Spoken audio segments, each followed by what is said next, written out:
Quand la religion dit un mot et que le droit humain en dise un autre, que faire? Messieurs et dames, bonjour et bienvenue à ce podcast dédié au droit à la santé sexuelle et reproductive. Je suis Ferrami Mvovi sur ce plateau. Je suis accompagnée de Madame Exaucée Sampila, jeune reporter au sein de la communauté de jeunes reporters Youth Sprint, avec qui nous allons essayer d'aborder ces sujets. Entre droit et foi, où se situe la vérité? Madame Exaucée, je vous dis bonjour. Bonjour, J'espère que vous allez bien. oui, ça va. Alors, pour commencer, j'ai une question à vous poser. Étant croyante, étant enfant de Dieu, vous avez reçu Jésus comme Seigneur et Sauveur. Comment arrive-t-il à concilier la foi et ton engagement pour le droit sexuel et reproductif? Merci pour la parole. Déjà, que, donc, étant chrétienne, ma religion dit que toute personne est créée à l'image des dieux. Et défendre le droit sexuel et reproductif, c'est promouvoir la dignité, la santé et le bien-être de tous, surtout le plus vulnérable.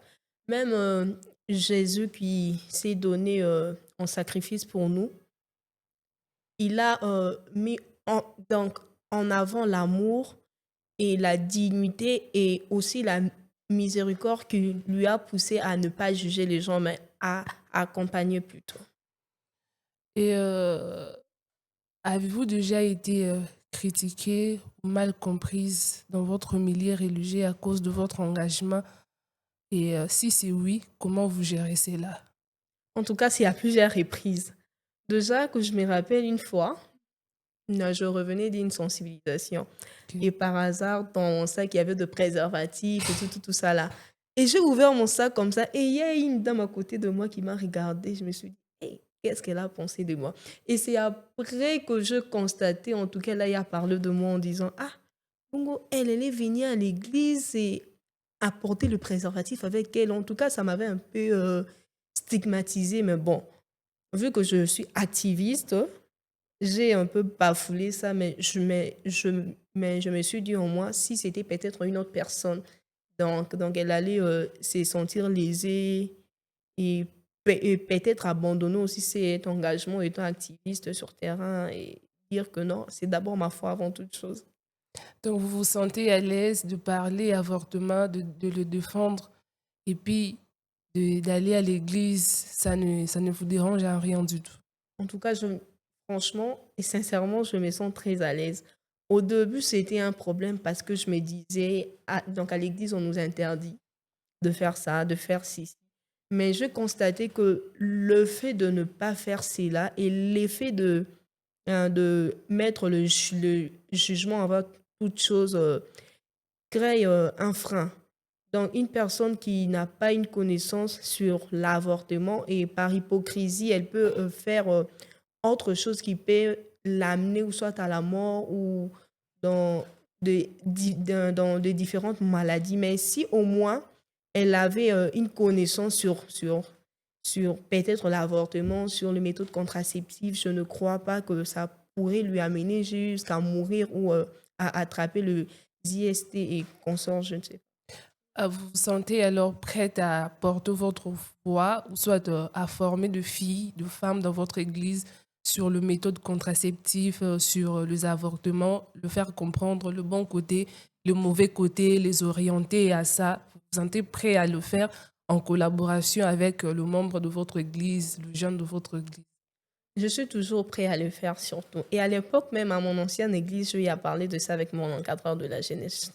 Et je lui ai dit, si chaque samedi, il y a des réunions de jeunes et là, on nous parle seulement sur la Bible, tu vois, et pourquoi pas aussi intégrer de sujets qui a trait avec la communauté, tels que les avortements non sécurisés, le méthode contraceptive et le violence basée sur le genre, pourquoi pas? Donc, on s'émartèle seulement sur la Bible en oubliant que le même personne, donc le même gène là qui viennent à l'église sont parfois ignorantes de certaines choses parce qu'à l'église, on n'en parle pas, parce qu'à la maison, on n'en parle pas. Et alors, tout ça va pousser à ceux qui puissent avoir d'autres informations ailleurs et pourtant c'est une mauvaise chose. Donc, mieux vaut parler clairement et très à l'aise avec le jeune de mon église. Une fille de ton église se retrouve enceinte et le propriétaire nie la grossesse. Il s'est dit qu'il n'est pas peut-être prêt à assumer. Soit il s'est dit carrément qu'il ne veut pas de cette grossesse et que la fille venait se confier en vous. Comment est-ce que vous allez l'orienter? Ah, voilà. Au fait, moi, je martèle surtout plus sur la montée et sur la santé mentale. Déjà, moi, je toujours dit ça, hein, une personne qui est prête à faire quelque chose, même si tu aimais ton sujet là, tu aimais ta, ta conviction là, en lui faisant comprendre, en lui disant que ceci est mal. Si elle s'est dit que je veux me faire avorter, je veux faire ceci, elle finira par le faire. Donc, le mieux à faire, de, c'est de l'accompagner. C'est comme dans ces cas. Et en tout cas, je veux lui faire voir le pour et le contre. Si de elle-même, elle s'est dit non, donc étant chrétienne, je ne peux pas avorter peut-être. En tout cas, je veux respecter sa décision.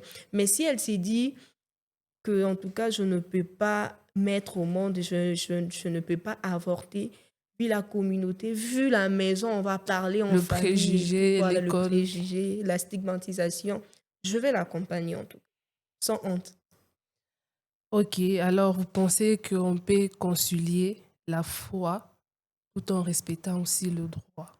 bien sûr. Parfait.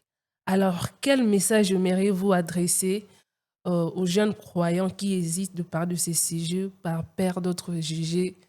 Il y a des gens qui peuvent dire que toi, tu es enfant de Dieu, mais tu défends l'avortement. Tu es enfant de Dieu, mais tu encourages la contraception. Quel message, étant femme engagée aux droits sexuels, que vous pouvez lancer à ces jeunes qui hésitent encore d'en parler à cause de leur foi? En tout cas, sur ces points, je vais un peu emballer tout le monde. Le pasteur, les encadreurs, le jeune, c'est taire ou rester silencieux, c'est une autre façon de garder de l'information pour soi.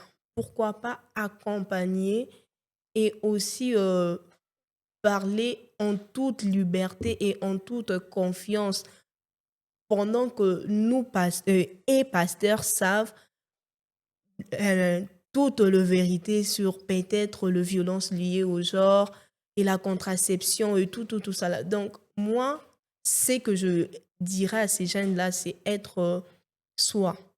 Donc, De ne pas garder faut leur pas mettre identité, en, oui, oui, faut pas mettre en tête que si je parle de ça, je serai peut-être mal gérer jugée. un Non, enfer. non, oui, c'est ça. C'est ça. En tout cas, il faut parler en toute confiance. Il faut parler en toute confiance et c'est dire que mon corps, c'est mon choix. Si je garde silence et si je me dis toujours que si je parle de ça, c'est un péché, c'est une forme et aussi de toujours rester dans l'antiquité. Comme en ancienne époque, on se disait que ce que Sali Bweza Lissoum, ce que Zonksi Bweza Lissoum, non, c'est bien, c'est un péché, mais il faut être juste. Il faut être juste et se dire que même notre corps est le temple du Saint-Esprit et ces corps-là doivent être entretenus et ces corps-là doivent être aussi respectés sur toutes formes et sur toutes ses formes. Ok, un mot de la fin. Le mot de la fin, je dirais à la communauté, à nos familles et surtout à nos églises que l'avortement n'est pas un péché. Donc il ne faut pas juger, il ne faut pas émettre son avis à un point où toi, tu n'as pas subi cela. Et surtout, il faut en parler de la sexualité en toute confiance et en toute vérité. Parce que la chose que l'on cache aujourd'hui peut-être peut être un frein pour un jeune qui a peut-être honte juste parce qu'elle s'est dit qu'à l'église, on m'avait dit que c'est un péché. Et ça peut même l'entraîner à la mort ou à des maladies inattendues. Alors, on a bien suivi Madame Exaucée.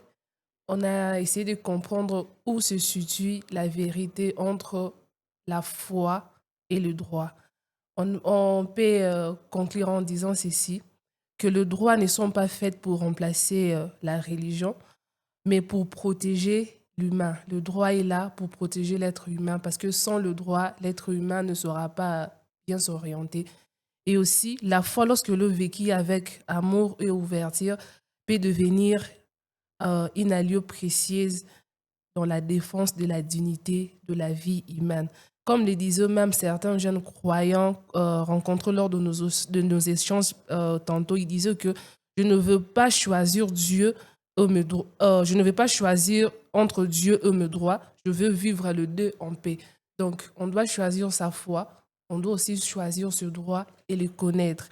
Alors, merci à vous d'avoir suivi ce podcast. Merci à Madame Exaucé d'avoir répondu à toutes nos questions. Et n'hésitez pas de partager vos réflexions et de poursuivre ce dialogue autour de vous pour apporter de la lumière dans vos communautés. Je vous dis au revoir.